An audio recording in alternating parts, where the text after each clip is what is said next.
Bueno, continuamos entonces y ahora nos corresponde ver el tercer y último aspecto del contexto histórico que tiene que ver con los escritos del Nuevo Testamento, y esto tiene que ver con el Imperio Romano. Vean ustedes, hermanos, en este mapa cómo el Imperio Romano extiende, ¿no? El griego llegaba como por acá, ¿no? Y solo llegaba a esta parte, ahí, así donde estoy haciendo un poco el círculo. Ese era el Imperio griego. Y ahora vean ustedes cómo el Imperio Romano llega hasta la península ibérica, todo lo que es el sur y el norte de Europa, incluso en Inglaterra. Y Jerusalén sigue apareciendo aquí en la flechita, ¿no? En este pequeño punto. ¿Mm? Vean ustedes la monstruosidad de territorio que albergó el Imperio Romano y que lo hizo ser lo que fueron. Gente de guerra, gente muy supersticiosa, gente idólatra en función del César y sobre todo gente muy cruel, muy cruel. Sus, sus torturas eran muy feroces y no tenían piedad ni compasión cuando derrocaban o invadían algún pueblo. Alrededor del siglo II antes de Cristo, el poder militar de Roma se había apoderado de todo el Mediterráneo, así que a partir del 63, Palestina queda sometida al poderío militar y político de Roma, aquí donde está la flechita. Bueno, ahora ya no está bajo el imperio helénico, sino ahora se encuentra bajo el imperio romano. En el 63, con la llegada de los romanos, a través de Pompeyo, el general romano, es como se conquista Palestina, y a partir de ese momento la ciudad de Jesús, de los discípulos, estará bajo el sometimiento romano. Al inicio, los gobernantes judíos conservaron el título de reyes, eso lo vieron ustedes ya en la ponencia, el trabajo que están haciendo, aun cuando estos eran sometidos al poder romano. Todos sabemos que estos reyes que había, no se reconocía su legitimidad de la línea davídica por las situaciones de conveniencia y de los matrimonios que se fueron armando, ¿no? A partir básicamente de Matatías, si no mal ubico, el Macabeo. El Nuevo Testamento destaca la figura de un personaje, Herodes el Grande, que solamente se menciona en función de el nacimiento de Jesús.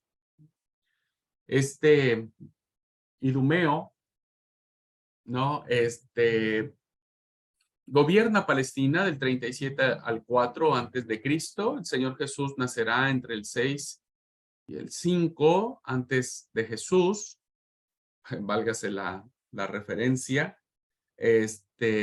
Nacerá bajo el gobierno de Herodes el Grande en su mandato. Y después morirá Herodes. Y entonces los Herodes que vamos a ver después de ese hecho del nacimiento de Jesús serán sus hijos o sus nietos en este caso. Bueno, es lo que dije, cuando Herodes muere, el reino se divide en sus tres hijos: Arquelao, que gobierna Judea y Samaria hasta el año 6 después de Jesús, después de que muere Judea y Samaria, básicamente el territorio de Jesús, el territorio donde él nace, es gobernado por Arquelao. Herodes Antipas gobierna lo que es la Galilea y Perea hasta el 39. Y Filipo va a gobernar todo lo que es el nordeste del Jordán hasta el 34 después de Cristo.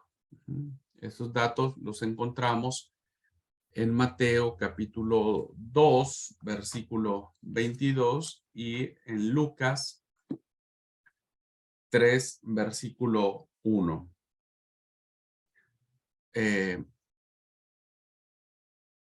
Mateo 2, 22 dice, pero oyendo que Arquelao reinaba en Judea en lugar de Herodes, ¿no? Arquelao gobernaba en Judea en lugar de Herodes, su padre tuvo temor de ir allá, etcétera. Ahí ya Arquelao es el que sustituye a Herodes gobernando a Judea y Samaria. Bueno, resulta que este sería básicamente el mapa de las divisiones, ¿no? Todo lo que es Judea sería Arquelao, Judea y Samaria. Arquelao, el norte de la Galilea y Perea, estaría gobernado por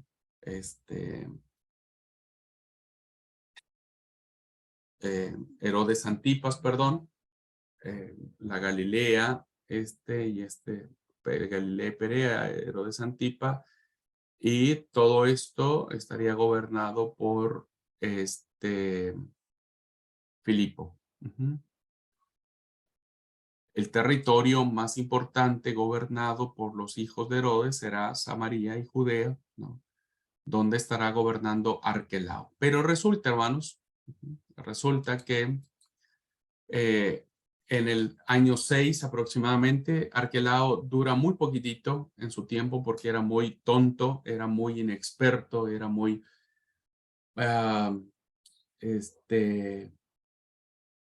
¿cómo sería la palabra? Pues sí, muy tonto para gobernar, diríamos, muy pavo para gobernar. Entonces, como era muy pavo para gobernar, el emperador romano Augusto lo quita del reino y entonces ya no lo tiene bajo la autoridad de un hijo de Herodes, sino que ahora este territorio de Judea y Samaria pasan a ser propiedades del Imperio Romano. Ahora quien administra directamente este territorio es a través de diversos pretores enviados por Roma. Los nuevos cambios administrativos, ¿no? Al ser desplazado Arquelao por su ineptitud para gobernar, incluyen nuevas autoridades que se mencionan en las figuras de los prefectos y los procuradores romanos. El más conocido que tenemos nosotros en toda la historia cristiana es Poncio Pilato, que fue un prefecto de Judea, es básicamente un representante, ¿no es cierto?, del Imperio Romano para gobernar esta región de la Palestina entre el 26 y el 36 después de Cristo, y finalmente, según el relato que aparece en Mateo 27, es él quien condena a muerte a Jesús. Dice versículo 2, y le llevaron atado, capítulo 27, versículo 2, dice, y le llevaron atado y le entregaron a Poncio Pilato, el gobernador. Entonces ya aquí vemos que políticamente quien ejercía las funciones de control en este territorio lo tenía Poncio Pilato, que finalmente es quien le da muerte al Señor.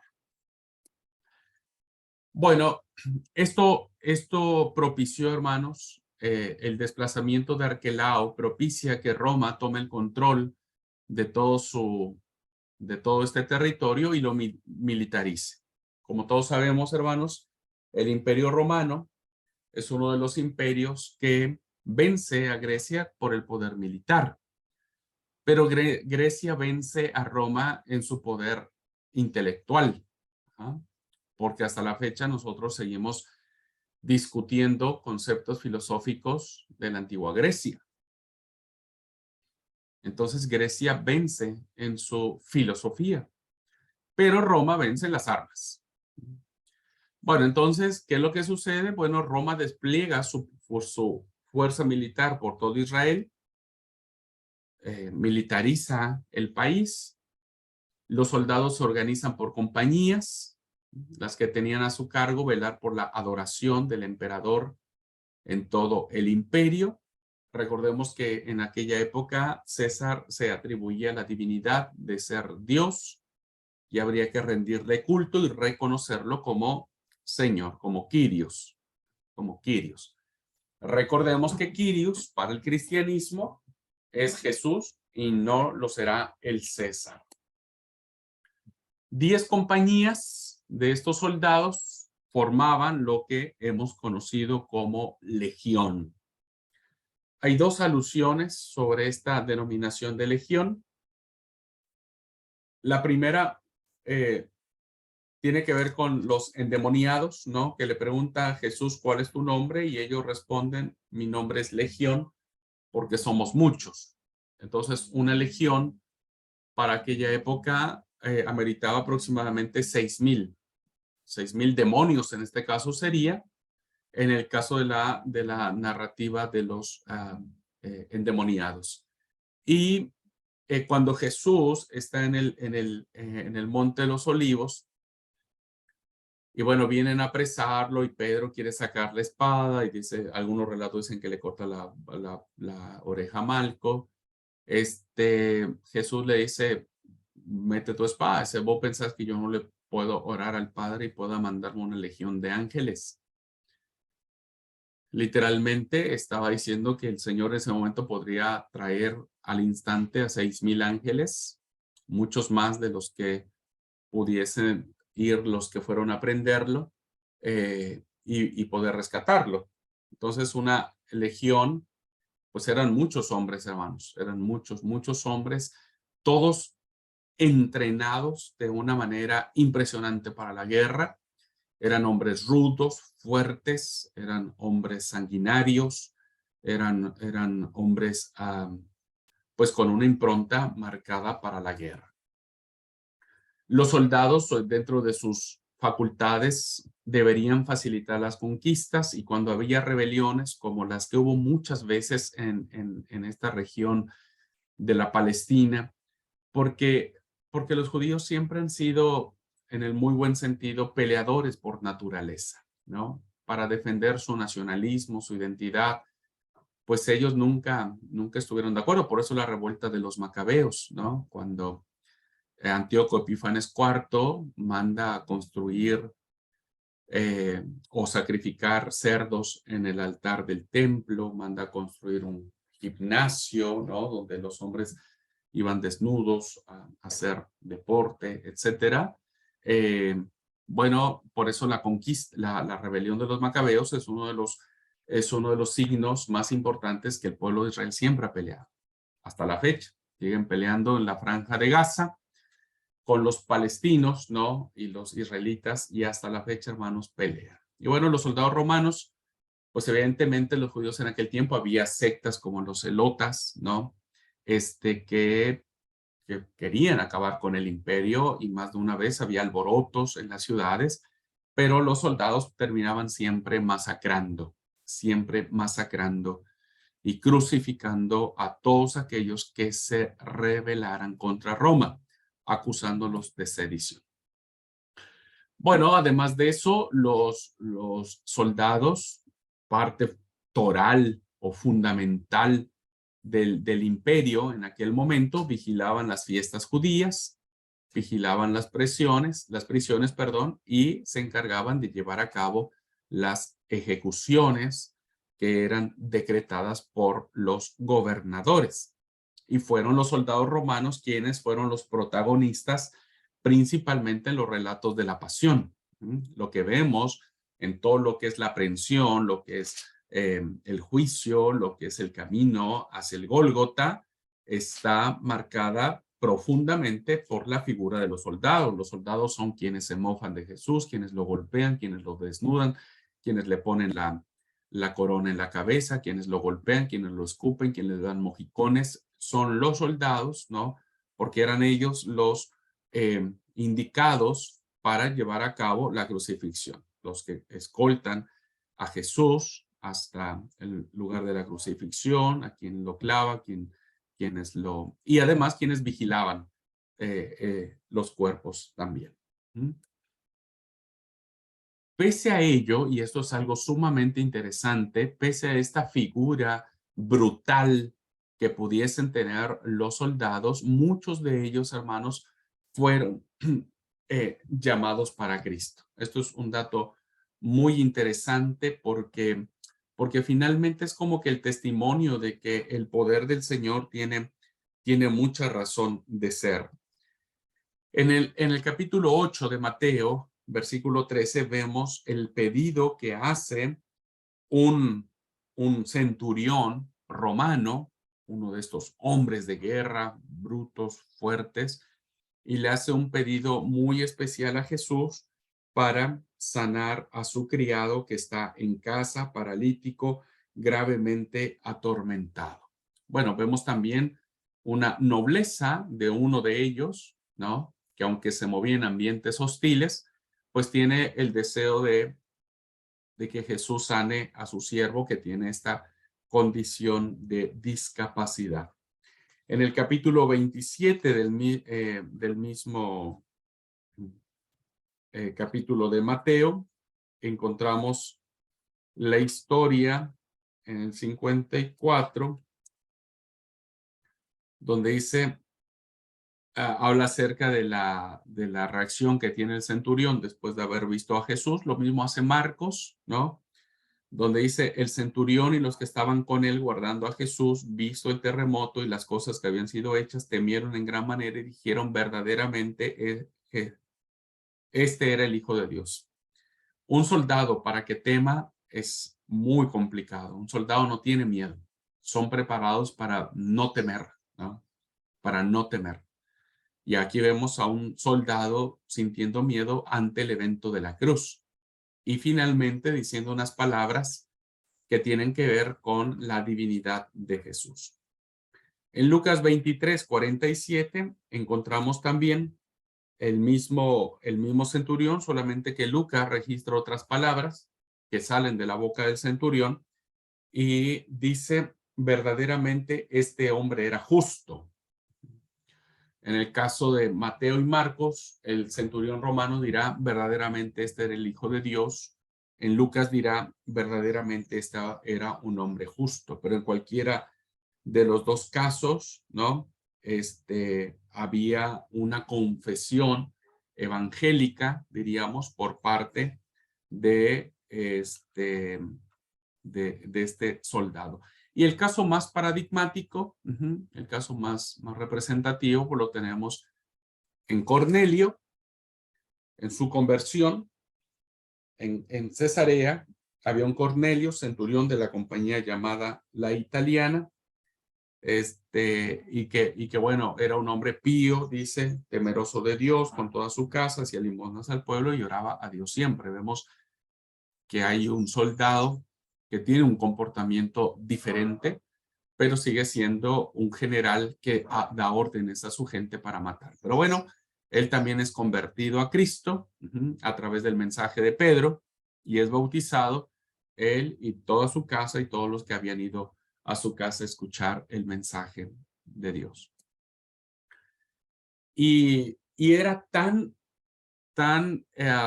fijada la figura del soldado en todos los quehaceres de la sociedad en aquel tiempo, que Pablo hace un paralelismo interesante con la vestidura de un soldado romano y lo pone como ejemplo para que los cristianos pudiésemos vestirnos toda la armadura de Dios. Y entonces empieza a narrar cada uno de los elementos de la vestimenta de un soldado romano y hace una analogía y dice, bueno, así como el soldado está verdaderamente preparado para dar una batalla, el cristiano tiene que estar igualmente preparado para luchar contra las huestes celestiales, los principados, las potestades. Entonces, la figura del soldado, hermanos, es fundamental en la mentalidad de los primeros cristianos, que lo involucran, que los hacen notar, tienen un papel predominante, tal vez para mal, pero predominante, en todo lo que tuvo que ver con Jesús y los primeros cristianos. El creciente descontento del pueblo judío hacia los romanos llegó a su punto máximo en el 66, cuando empiezan las primeras revueltas, ¿no? Donde ya no pueden soportar más. Para esta fecha se cree que ya Pablo, Pedro han muerto.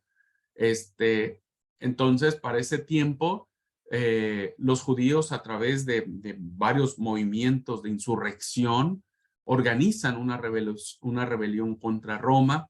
Dura 4 años, es una rebelión muy fuerte, muy sanguinaria, muy cruel. Hay un sitia el imperio romano, los soldados sitian Jerusalén, hay hambre, realmente hay una gran angustia, ¿no? Y en el primer año de guerra, a partir del 66, Roma decide que los gobernadores de Palestina debían seguir siendo generales del ejército, a quienes llamaron legados, ¿no? Y el primero de ellos fue Vespasiano, que en el 69 llegó al grado de emperador, ¿no? Vespasiano es uno de los grandes emperadores, ¿no? Que bajo su auspicio hay cierta persecución. La rebelión judía que se levanta, hermanos, en esa época, que termina en el año 70, fue aplacada por el ejército romano.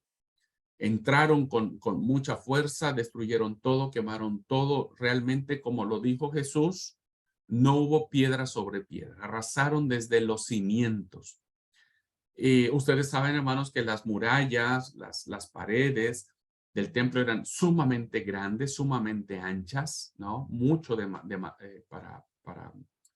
para resistir cualquier ataque. Entonces, damos cuenta de la brutalidad y la fuerza con que los ejércitos romanos entraron destruyendo Jerusalén, destruyen el templo en el septiembre del 70, ¿no?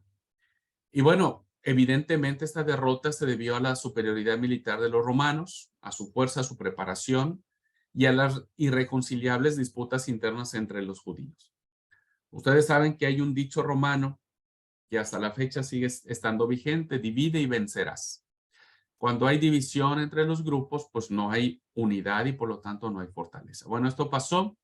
Los judíos no pudieron organizarse, no se pudieron poner de acuerdo y terminaron siendo masacrados. Y ahí, hasta la fecha, el templo no se ha levantado más. Con la caída de Jerusalén, en el año 70, desaparecen las autoridades del Sanedrín, porque ya no hay más lugar, pues todo está destruido. Recuerden que el Sanedrín era la Junta Suprema de los judíos. Desaparece. Las familias sacerdotales se vieron acabadas, evidentemente por la masacre, el asesinato. El grupo de maestros de la ley empieza a desaparecer, los rabinos, ¿no? El cargo de sumo sacerdote resultó obsoleto, al igual que el culto del templo, porque el templo se destruyó. Entonces ya no había donde ministrar.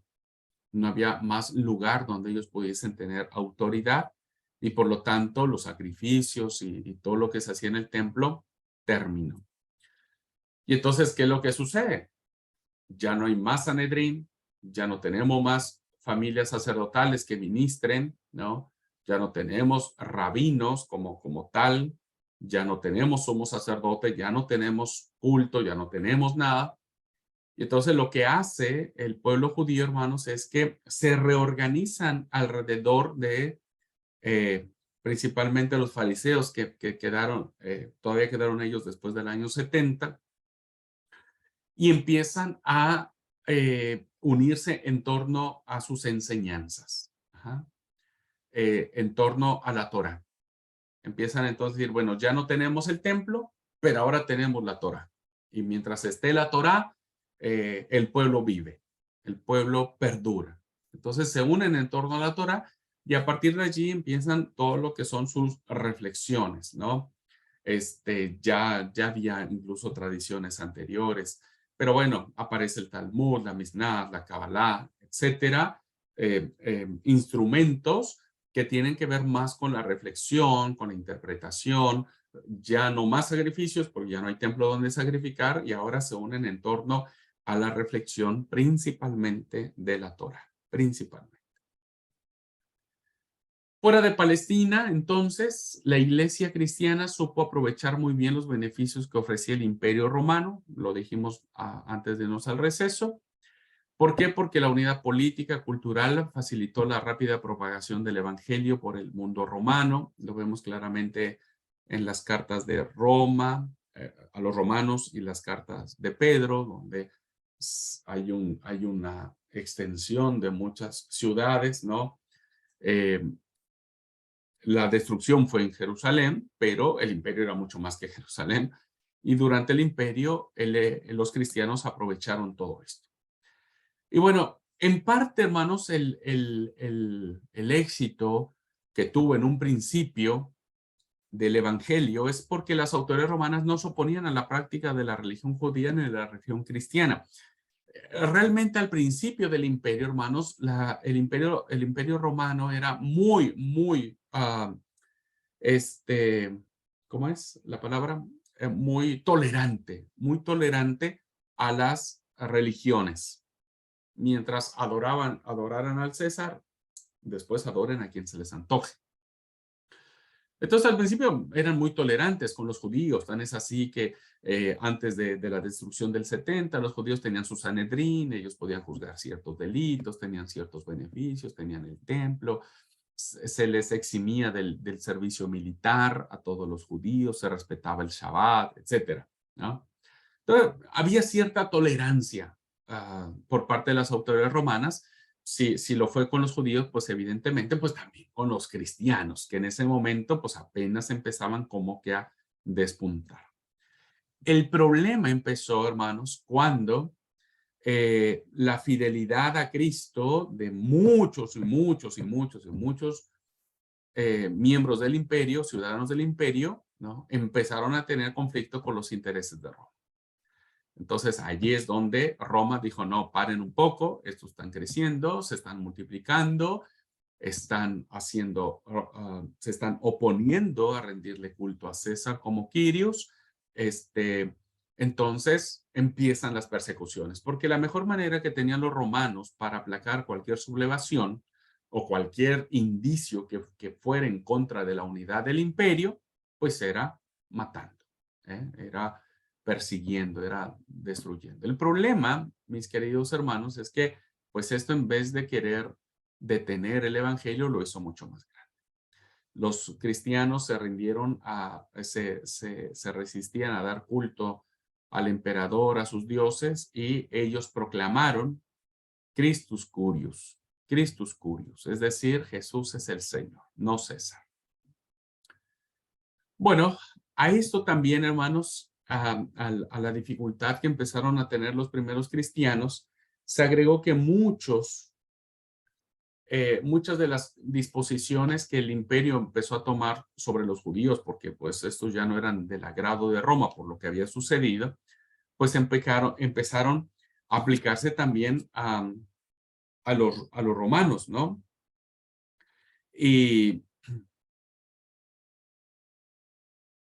bueno, eso lo vemos a partir del versículo 2 al 5, ¿no? De Hechos de los Apóstoles, en el capítulo 18, cuando Pablo está en Corinto. Bueno, esta tensa situación que tenía que ver, abono un poco más a la información, era que los judíos también fueron una piedra de tropiezo para el cristianismo. Voy a decir esto con mucho tiento, con mucha cautela, pero evidentemente, pues vemos en las narraciones de Pablo, ¿no? Que el grupo principal que estaba en contra de él, pues eran los judíos mismos. Eran los judíos mismos. Entonces, hubo también mucha oposición al respecto y otros factores que, bueno, no vamos a entrar en detalle ahora. Bueno, esa tensa situación entre el Imperio Romano, entre los judíos,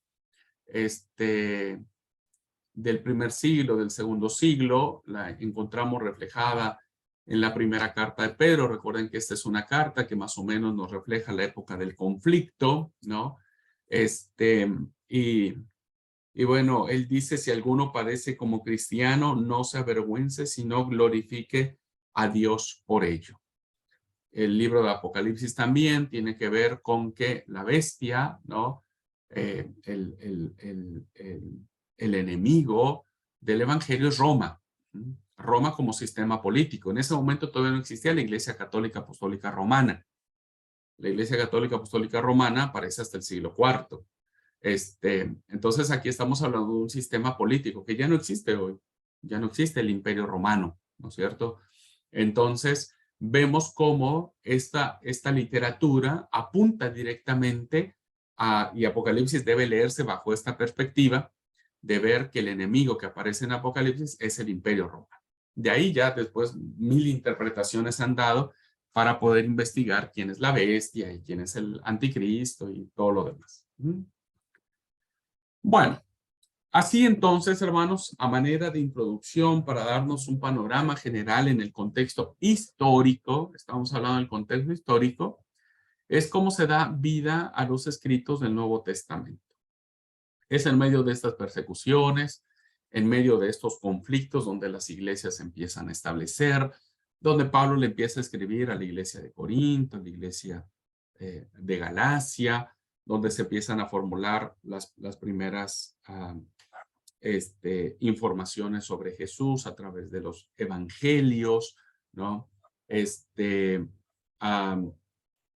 El primer escrito que tenemos canónico como tal es la carta del apóstol Pablo a Primera de Tesalonicenses, donde hay una clara alusión en función de la venida de Jesús, que va a venir pronto, y que bueno, la venida de Jesús va a venir y acabará con todos los enemigos del Señor, incluido el Imperio Romano, etcétera, ¿no? Bueno, es en este ambiente, amigos, hermanos, alumnos, que los escritos del Nuevo Testamento empezarán a tomar vida. Empezarán a tener a predominar, se escribirán, se reflexionarán. Muchos de ellos tendrán que ver con persecución, como Pedro, como Apocalipsis.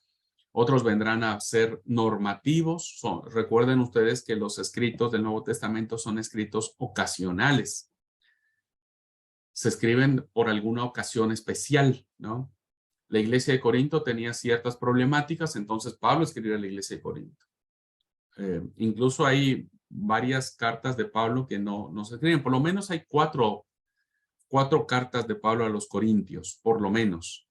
Solo se conservan 2, que son las que tenemos. Pero antes de la primera carta del apóstol Pablo a los Corintios hubo otra carta, ¿no? Esa vendría a ser la primera carta.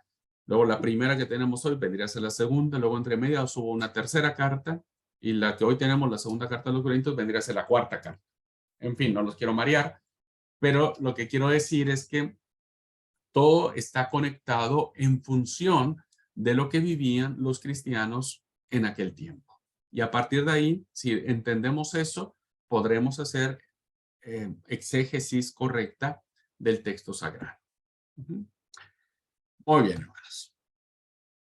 Después de todo este recorrido y chamullo que les acabo de aventar, quisiera preguntar si hay alguna pregunta, algún comentario,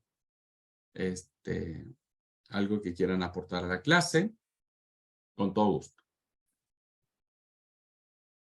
Hablen ahora o callen para siempre. ¿Se entendió, hermanos, o no?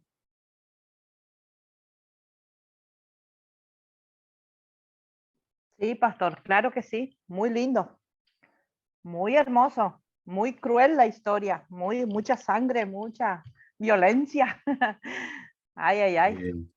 Sí. Pero que Dios nos quite el miedo, pastor. Nosotros, lo que nos detiene a nosotros los cristianos es el miedo. Que Dios saque de mi vida el miedo. Yo necesito eso, pastor. Porque yo digo, la valentía ese de tener, te lleva lejos, ¿viste? Ser valiente, no me importa lo que piensa el otro o no piense, esa valentía yo iba a querer tener. Eso. Me encantó, Sí, pastor, me y encantó. la verdad, Norma, que usted sabe que algo que a mí me ha preocupado últimamente es cuántos tenemos esa valentía. Eso a mí me tiene, A y mí me yo falta. no los veo por nadie, lo veo por mí mismo, ¿no es cierto? Digo, Dios mío, Sí, sí. Yo hoy cuando lo escuchaba pensaba mucha sangre, muchos años, mucho. 4 años, imagínese, 4 años peleando por una causa que, Olvídese, olvídese. por favor, es mucha crueldad, mucha crueldad. Aguantar a eso y persistir. Y hay que Sí, sobrevivir para escribir, ¿no? Por que favor. sobrevivir para escribir. Sí, Sí. muy bien, Norma, muchas gracias. Bien, ¿alguien más, hermanos? Eh, en la próxima clase ya vamos a entrar el miércoles. La clase va a ser en torno a cómo empieza a nacer ya nuestros libros, cómo empieza a establecerse el canon del Nuevo Testamento. ¿Mm? Cómo se empiezan a elegir los evangelios, cómo nacen el cuerpo paulino, las cartas de Pablo. Les voy a presentar en la clase distintos evangelios que circulaban en ese tiempo, ¿no? El evangelio de la infancia o los relatos de la infancia, los de María Magdalena, en fin, algunos otra literatura que acompañó a la literatura o a los escritos que ahora nosotros consideramos como canónicos. Entonces vamos a hacer un interesante recorrido para entender cómo surgen ahora nuestros libros para considerarlos como sagrados. ¿Okay? Muy bien. ¿Sí, Mario? Por ahí me adelanto un poco, pero en base a eso, a justo lo que mencionaba el Evangelio de la infancia, eh, ¿por qué hay poco o hay tan poco de la infancia, la juventud de Jesús, de la adolescencia, la juventud de Jesús en los Evangelios? ¿Por qué hay tan poca información de la vida de él en esos años? ¿No es cierto? Bueno, doy una respuesta muy rápida porque eso lo planteamos cuando vemos evangelios sinópticos.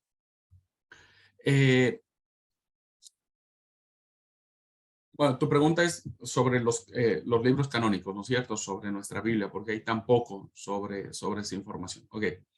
Bueno, el primer evangelio que se escribe es el Evangelio de Marcos.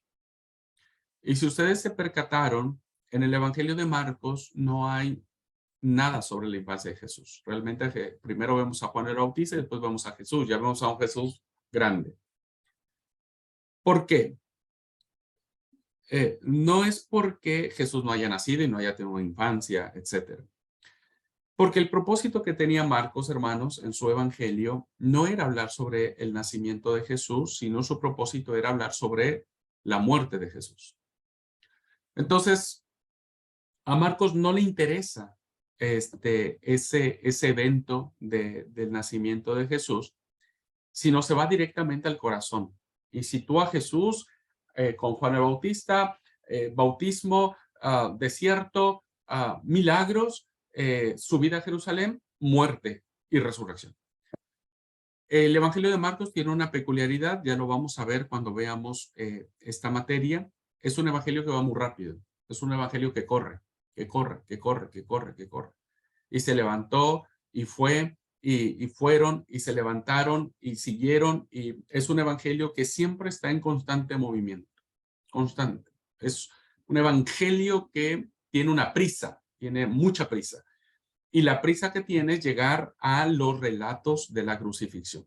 Porque hasta el momento en que Marcos escribe, nadie sabe sobre los relatos de la crucifixión. Porque todavía no está Mateo, no está Lucas, no está Juan. No está. Entonces, para Marcos, él entiende que la salvación radica en la muerte de Jesús. Entonces, para él, a él le urge llegar al evento de la cruz. Cuando Mateo y Lucas toman a Marcos como referencia, ¿no es cierto? A Mateo sí le interesa tomar el nacimiento de Jesús, primero porque hay una conexión entre las profecías del Antiguo Testamento y él, ¿no? Sobre el nacimiento. Entonces, para Mateo, le era importante hacer el vínculo a su auditorio judío de decir que ese niño que nació, ¿cierto? Es el Mesías que dijo el profeta que nacería de una virgen. Entonces, Mateo toma la infancia de Jesús con fines teológicos, más que con fines históricos, más que con fines de decir, bueno, les voy a platicar el nacimiento de un niño. Tiene fines teológicos. Caso contrario, el que sí tiene una abundante razón histórica, diríamos, para charlar, es el de Lucas. Lucas, hermanos, sí refleja los relatos de la infancia un poco más detallado, pero lo hace bajo la óptica de María. Mateo lo hace bajo los ojos de José, Lucas lo hace bajo los ojos de María. Pero también tiene una función teológica. Juan no tiene interés en eso, porque entiende que ya Mateo y Lucas ya han hablado sobre eso, entonces él quiere hablar de otra cosa. ¿Por qué no encontramos relatos tan así de qué pasó cuando el niño tenía 5 años, 6 años, 10 años, 11 años, 12? Bueno, 12 tenemos ahí uno, y después de los 12 hasta los 30, pues ya no sabemos más del joven Jesús. Porque evidentemente, hermanos, recuerden que los relatos de los evangelios no son biografías en nuestro estricto sentido. Una biografía sí, una biografía viene, nació tal día, hizo esto en este año, hizo esto el otro, hizo otro. Son narraciones teológicas con fines teológicos que los evangelistas utilizan determinados eventos de la vida de Jesús para darles un significado. Entonces, al parecer los evangelistas no tenían mayor problema de hablar sobre la infancia o sobre la adolescencia de Jesús, porque me da la impresión, por lo que yo conozco de los evangelios, es que fue una infancia y una adolescencia normal, como cualquier judío, ¿no? Como cualquier judío. Por eso cuando dice que Jesús entra a la sinagoga, en Lucas hay el relato de que Jesús entra a la sinagoga, dice como era su costumbre. Es decir, vemos a un Jesús que como judío, pues iba todos los sábados a la sinagoga, ¿no? Entonces pienso que no hubo nada extraordinario en esos años que a los evangelistas les llamara la atención para tomar, sino que todos lo sitúan a partir de su ministerio ya, porque tiene un concepto salvífico. Salvífico. Entonces, por eso no tenemos tanto. Y de ahí todas las elucubraciones que se han hecho sobre que Jesús se fue a Cachemira, que se fue a la India, que no sé a dónde, que no. En fin. Por ahí entonces lo que ellos no le encontraban era por ahí un sentido teológico a la infancia, a lo que ellos querían decir, ¿no es cierto? Sí, no. Mateo sí, Lucas sí, pero insisto, ellos lo hacen en función de su propia concepción de lo que quieren narrar. De lo que quieren narrar. Lucas, por eso digo, Lucas lo hace en función de María, porque para Lucas las mujeres son importantes. Y Mateo lo hace en función de José, porque para los judíos la mujer no tenía mucho valor, el que representaba con mayor fuerza era el hombre. Entonces lo hace desde la óptica de José, del hombre. Entonces cada uno lo hace en función de su propio objetivo que quiere plantear en su propia teología. Pero entiendo que Jesús, hermanos, vivió como cualquier chico judío, trabajó como cualquier chico judío, ¿no es cierto? Y no hubo nada de trascendente ni, ¿cómo le llaman ahora? Estas cosas que fue educado en las artes místicas y en las artes. Hay una palabra que no me sale,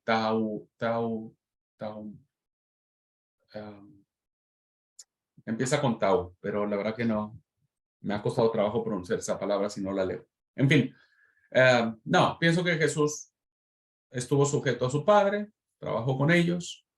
No sabemos en qué momento José murió. Él como hijo mayor se quedó a cargo de la familia, ¿no?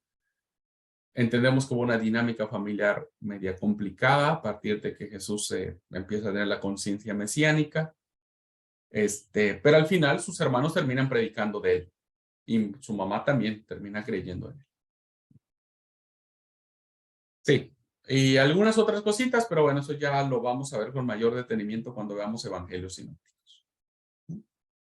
Por ahí, entonces lo que tenemos que tomar con pinzas, por así decirlo, esos relatos de, si no me equivoco, el Evangelio de Tomás, donde habla que él maldice cuando era chico, maldice a un niño y que el niño muere y la mamá le reta y él resucita al niño y eso.